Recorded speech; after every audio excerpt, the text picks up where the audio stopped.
Hey folks, make sure you hit the thumbs up, subscribe, and hit the bell notification. It really helps us out.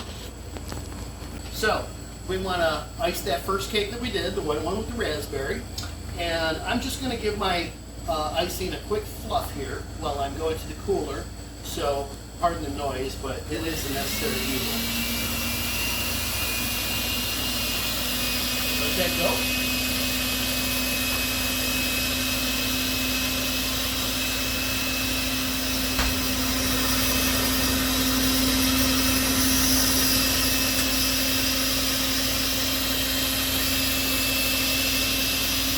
It only takes a moment.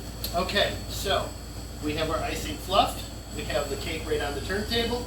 Notice how solid it is now. See, I can actually tap the side of it and it would be solid. So, very, very important. Pull this paper off. In one of the future lessons, I will be going over the finer points of baking perfect cakes. This is going to be a very, very important detail. So. And what kind of paper is that, John? It's regular parchment paper. Parchment, okay. Yes, thank you for asking. No problem, just trying to help the people at home. There you go. Okay, so we're going to put on the icing, and we're going to start with just a little bit more than we need. And the reason for that is I do not want to have to go back to the bowl after I have been after I've been spreading the icing. Number one, if you have thin spots, you're probably going to have crumbs on your spatula, and then when you go back into the bowl, that's not good. Also, you're going to have fault lines. Whenever you're bringing icing here and here together, you're going to have a fault. So what I like to do is try and put all the icing on at once, and then work it across and down, and then the excess will be smoothed off, and that will be it. So, let's go. First I start with the top. Notice how I'm not trying to spread it all at once. It's just a little at a time. Now I'm going to work this down the side with just the very tip of my spatula. Notice I'm only using the top inch or two. I'm taking the thicker spots and I'm smoothing them to where the thinner spots are. So that way you're kind of filling it in? Yes. Nice. See, that way it's still all one. See, now it's going to come together right here. And then that's the only spot where it actually came together. It was all one and it came down. So now we want to check our thickness on top. Now I'm pretty thick on top. I can feel the cake down underneath. So we're just going to take a little bit off the top, like so.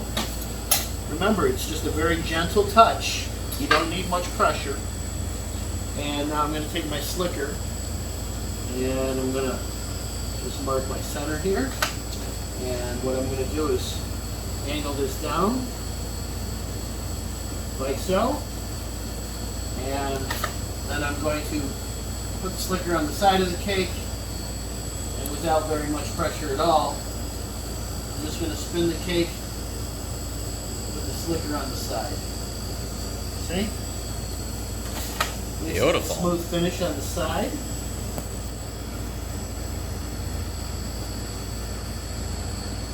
And with the slicker we can clean up the bottom a little bit. And now, not that we even need to, but we can always just come back and just gently hit this top corner here. Usually it's a little more exaggerated. I guess I didn't put too much icing on. Okay. And So delicate pressure then, I take it. Very, very delicate, very light touch. Okay. Barely at all. And now, and basically what that does is it rounds the corner. And now I'm just going to very gently set the top of the spatula on just to smooth it out like so. And here we go. This cake is ready to chill so that it can then be decorated. First, before I do that, I want to clean up the board a little bit. Remember folks, when icing is nice and warm and soft, it's easy to move. Once it gets cold and firm, it's difficult. Oh yeah. Scrubbing.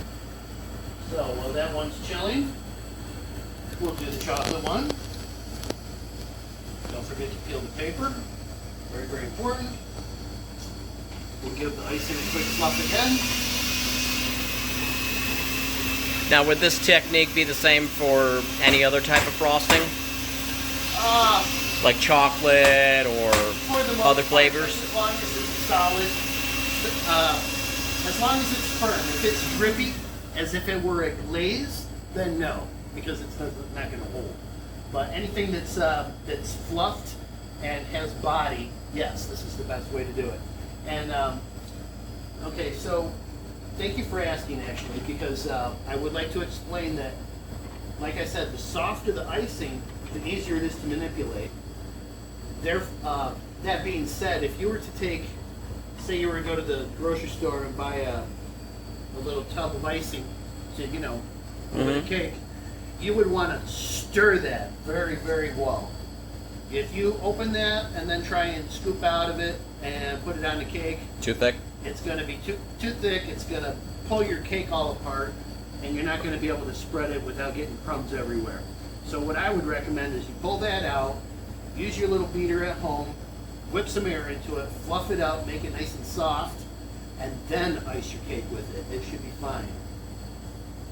Okay, so remember, same idea as before, little at a time. Doesn't have to all be done at once.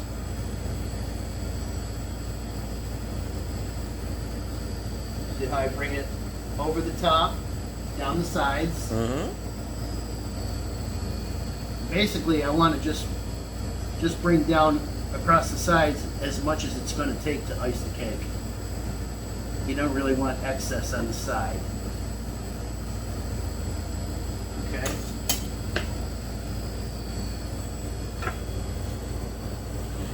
So we've got icing all over. It's all covered. Okay, I'm gonna move over to where you are so they can see the other side. Yep. So I'm coming around. All right, just so they can see. Can you see? Yep. Let me zoom out a bit though. There we go.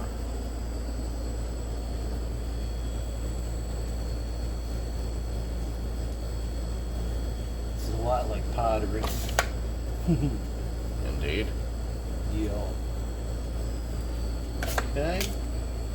And now we'll want to cut the top off.